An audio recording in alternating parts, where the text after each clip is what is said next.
আজি আমাৰ কেবিনেটত আপোনালোকৰ মনত আছে 2025 চনৰ যিমান দূৰ মোৰ মনত পৰে 2025 চনৰ 13 জানুৱাৰী তাৰিখে আমাৰ সংগীতানুষ্ঠান প্ৰদৰ্শন কৰি থাকোঁতে ৰাজীৱ শদিয়াৰ মৃত্যু হৈছিল। আজি কেবিনেটে ৰাজীৱ শদিয়াৰ পত্নী উপাসনা বকলিয়াল গগৈক তিনিচুকীয়া জিলাত অসম চৰকাৰৰ তৃতীয় বৰ্গৰ চাকৰি এটা দিয়াৰ বাবে সিদ্ধান্ত গ্ৰহণ কৰিছে। অৰ্থাৎ ৰাজীৱ শদিয়াৰ সংগীত জগতৰ প্ৰতি থকা অৱদানক স্বীকৃতি প্ৰদান কৰি ৰাজ্য চৰকাৰে তেওঁৰ পত্নীক এটা গ্ৰেড 3 পোষ্ট দিবৰ বাবে সিদ্ধান্ত গ্ৰহণ কৰিছে। আমি যিমান পাৰোঁ চেষ্টা কৰিম যাতে মডেল কোড অফ কণ্ডাক্টৰ আগতে যাতে এপইণ্টমেণ্টটো দিব পাৰোঁ। আজি কেবিনেটে তাত মঞ্জুৰি প্ৰদান কৰিছে। আজি আমাৰ কেবিনেটত আপোনালোকৰ মনত আছে 2025 চনৰ যিমান দূৰ মোৰ মনত পৰে 2025 চনৰ 13 জানুৱাৰী তাৰিখে আমাৰ সংগীতানুষ্ঠান প্ৰদৰ্শন কৰি থাকোঁতে ৰাজীৱ শদিয়াৰ মৃত্যু হৈছিল।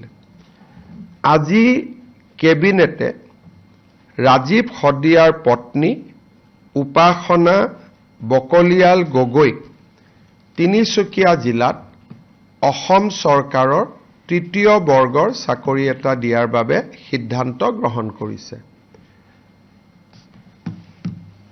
অৰ্থাৎ ৰাজীৱ শদিয়াৰ সংগীত জগতৰ প্ৰতি থকা অৱদানক স্বীকৃতি প্ৰদান কৰি ৰাজ্য চৰকাৰে তেওঁৰ পত্নীক এটা গ্ৰেড 3 পোষ্ট দিবৰ বাবে সিদ্ধান্ত গ্ৰহণ কৰিছে।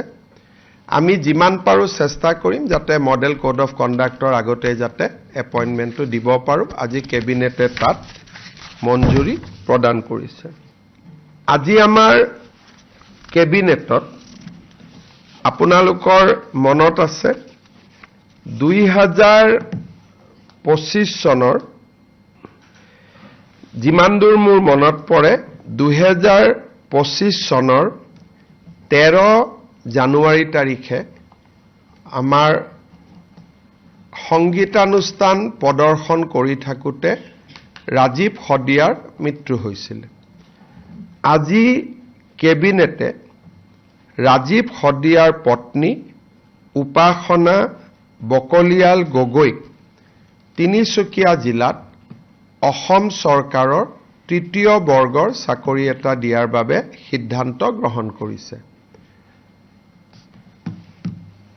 অৰ্থাৎ ৰাজীৱ শদিয়াৰ সংগীত জগতৰ প্ৰতি থকা অৱদানক স্বীকৃতি প্ৰদান কৰি ৰাজ্য চৰকাৰে তেওঁৰ পত্নীক এটা গ্ৰেড 3 পোষ্ট দিবৰ বাবে সিদ্ধান্ত গ্ৰহণ কৰিছে। আমি যিমান পাৰোঁ চেষ্টা কৰিম যাতে মডেল কোড অফ কণ্ডাক্টৰ আগতে যাতে এপইণ্টমেণ্টটো দিব পাৰোঁ। আজি কেবিনেটে তাত মঞ্জুৰি প্ৰদান কৰিছে।